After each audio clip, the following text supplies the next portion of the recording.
안녕하십니까. 다니엘서 10분 강해 51번째 시간입니다. 다니엘서 6장 세 번째 강의로 시련의 속성과 그 이면이라는 주제로 우리 말씀을 나누겠습니다. 다니엘 6장 4절. 이에 총리들과 방백들이 국사에 대하여 다니엘을 고소할 틈을 얻고자 하였으나 능히 아무 허물을 얻지 못하였으니 이는 그가 충성되어 아무 그릇함도 없고 아무 허물도 없음이었더라.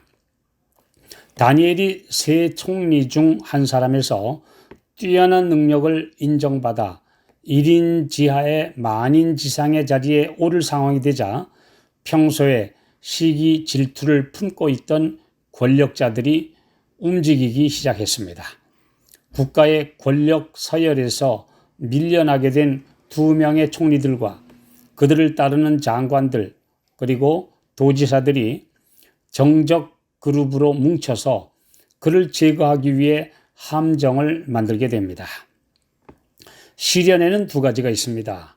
첫 번째는 야고보서 1장 14절 15절 오직 각 사람이 시험을 받는 것은 자기 욕심에 끌려 미혹됨이니 욕심이 잉태한 즉 죄를 낳고 죄가 장성한 즉 사망을 낳느니라.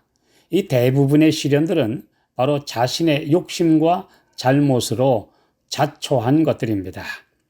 두 번째는 욥기 1장 9절로 11절 사단이 여호와께 대답하여 가로되 욥이 어찌 까닭없이 하나님을 경외하리이까 주께서 그와 그 집과 모든 소유물을 사늘로 두르심이 아니니까 주께서 그 손으로 하는 바를 복되게 하사 그 소유물로 땅에 널리게 하셨음이니이다. 이제 주의 손을 펴서 그의 모든 소유물을 치소서 그리하시면 정령 대면하여 주를 욕하리이다. 이 사탄이 하나님께 항의한 내용처럼 의인이기 때문에 이 악하고 질투가 들끓는 세상에서 필연적으로 당하는 이 시련이 바로 두 번째입니다. 하나님께서 허락하신 범위 내에서 의인들은 사탄과 악인들로부터 모진 박해와 고난을 겪어왔습니다. 예수님께서 친히 이 땅에 오셨을 때 얼마나 많은 온갖 핍박을 견디셔야 했는지를 볼 때 이는 당연한 것입니다. 다니엘이 당한 시련은 욥이 당한 것과 같은 두 번째 종류의 시련이었습니다. 욥기 2장 3절 까닭없이 그를 치게 하였어도 그가 오히려 자기의 순전을 굳게 지켰느니라. 그리스도인이 하늘 시민이 되는 순간부터 그는 이 땅에서 나그네와 외국인이 되며 사탄의 적이 되어 집중 표적이 됩니다. 이를 고린도후서 1장 5절에 그리스도의 고난이라고 하며 골로새서 1장 24절에는 그리스도의 남은 고난이라고 사도 바울은 말합니다. 그러나 이런 시련들은 그리스도인에게 있어 단련을 위한 기회가 됩니다. 예수님의 제자들이 다 순교의 제단에 목숨을 바친 것도 후에 있을 중세시대 많은 순교자들에게 모본이 됨과 동시에 그리스도의 고난에 동참하는 것이 최고의 영예요 하늘의 훈장이라고 여겼기 때문입니다. 시련의 이면에는 용, 곧 사탄의 분노가 있습니다. 계시록 12장 17절 용이 여자에게 분노하여 돌아가서 그 여자의 남은 자손 곧 하나님의 계명을 지키며 예수의 증거를 가진 자들로 더불어 싸우려고 바다 모래 위에 섰더라. 모든 의인들과 각 시대 양심에 따라 올곧은 삶을 산 충신들에 대한 소인배들의 적개심 그리고 이에 따른 악의적인 모함과 이를 실행에 옮겨서 발생한 헤아릴 수 없는 억울한 사연들의 그 피비린내 나는 역사의 이면에는 항상 악의 원흉인 사탄의 개입이 있었기 때문입니다. 다니엘의 정적들은 그를 올가넣기 위해 그가 평생 재임했던 모든 기간 동안에 뇌물수수 여부, 배임과 횡령 여부, 사생활의 문제, 업무 처리 문제 등을 샅샅이 뒤졌으나 걸고 넘어질 만한 것을 찾지 못했습니다. 그의 청렴함과 일처리는 아무런 흠이 없었습니다. 이런 기록은 오늘날의 공직자들과 비교할 때 얼마나 대조가 됩니까? 비록 정치적 보복을 받는다고 그렇게 말을 하지만 소위 말해서 털어서 먼지 안 나는 사람이 없다라는 속담이 실제로 드러난 경우가 대부분이기 때문입니다. 결국 원수들은 그의 종교적인 면을 공격하기로 결정합니다. 다니엘 6장 5절. 그 사람들이 가로되 이 다니엘은 그 하나님의 율법에 대하여 그 틈을 얻지 못하면 그를 고소할 수 없으리라 하고, 그들이 다니엘의 신앙적인 면을 면밀히 조사하고 내린 결론은 첫째, 다니엘이 하나님을 믿는 신앙생활은 공개적이었고 규칙적이었으며 아주 철저했다는 점, 이거 그들이 다 확인했습니다.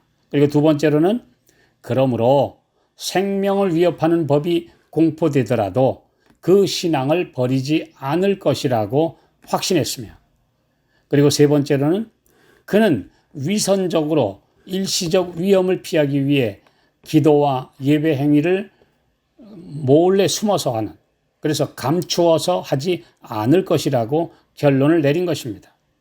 다니엘의 신앙은 하나님과 심지어 원수의 기대에도 동시에 어긋나지 않은 진실한 삶이었음을 보게 됩니다. 사탄이 제일 미워하고 공격의 대상으로 삼는 것은 하나님의 율법에 충성하고 어떤 위협에도 꿋꿋이 서서 모든 인류에게 믿음의 빛이 되고 이로써 어두움의 왕을 탄핵하는 성도들의 진실한 삶입니다. 수십 년 후에 대궐문에 앉은 말단 관리인 유대인 모르드게가 총리 하만에게 꿇어 절하지 않았을 때 하만과 악한 무리의 분노가 또다시 폭발합니다. 이때도 역시 하나님의 백성들의 신앙적인 면을 억압하는 법과 규칙을 만들어 국가 권력을 이용해 합법적으로 그들을 없애려고 시도합니다. 에스더 3장 8절 9절. 하만이 아하수에로 왕에게 아뢰되 한 민족이 왕의 나라 각도 백성 중에 흩어져 거하는데 그 법률이 만민보다 달라서 왕의 법률을 지키지 아니하오니 용납하는 것이 왕에게 무익하니이다. 왕이 옳게 여기시거든 조서를 내려 저희를 진멸하소서. 이때도 역시 사탄이 공격하는 주된 타겟인 하나님의 십계명을 물고 늘어지는 것을 보게 됩니다. 이런 현상은 언제나 악의 세력의 배후에 사탄이 충동질하고 있다는 사실을 보여주는 것입니다. 나와 다름을 용납하지 못하는 정신은 사탄의 정신입니다. 사람들의 양심을 강제로 굴복시키고 자신의 생각과 표준을 따르도록 사람들에게 강요하는 정신이야말로 사탄의 사주를 받아 움직이는 악한 본성입니다. 이와는 대조적으로 너그러운 정신은 하늘의 품성입니다. 빌레몬서 1장 14절. 다만 네 승낙이 없이는 내가 아무것도 하기를 원치 아니하노니 이는 너의 선한 일이 억지같이 되지 아니하고 자의로 되게 하려 함이로라. 비록 선하고 아름다운 일일지라도 억지로 하게 하는 것은 하나님의 성품을 왜곡시키는 행위입니다. 하나님께서는 모든 사람들이 마음에서 우러나는 찬양과 경배를 그분께 드리기를 원하시기 때문입니다. 자유의지, 이것이야말로 참으로 고귀한 하나님께서 우리 사람들에게 주신 특성이기 때문입니다.